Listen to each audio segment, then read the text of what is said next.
Ало? О, брата, какво правиш? Нищо такова правя, тук гледаме едно научно популярно филмче малко. Полика, да не станеш по-учен.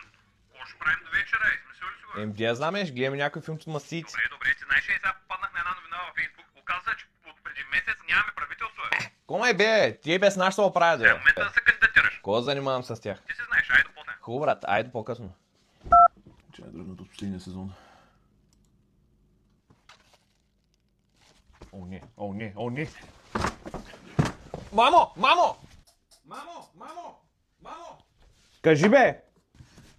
Мамо! То спрепарирания кашкавал, какво пак иска бе? Кажи бе! Какво правиш там бе, сине майче? Моля, приготви ми 50 лева и багажа.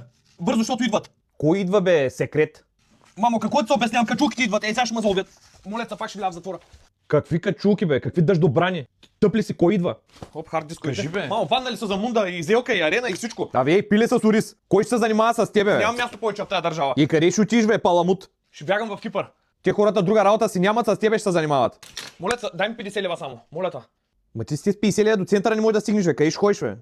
По-бързо, че и сега ще се разчукат на вратата. Моля те се, човек. Повярвай ми.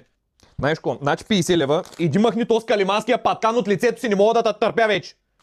Мерси. Са ни види на прогизналия кашон. Ще я кам да си жива и здрава, ама то ти и си жива и си здрава, като Big Tage. Брата, мунда е падната цяла България. Да, знам, погрижил съм се спокойно. След 10 минути ма чакай долу. Добре, брат, кажи ми, че си взел хардисковите. Зеги. Имаме ли достатъчно пиратско съдържание? Спокойно, имам страшно много терабайти. Филми за възрастни игри. Всичко. Брат, добра работа през годините. До след малко. Добре, брат. Пази са, копеле. Хайде, ще трябва да се сбогуваме с тази държава. Така е, Сферо. Господ да я пази. Майко, каква турска брадавица имам в къщи, просто не е истина.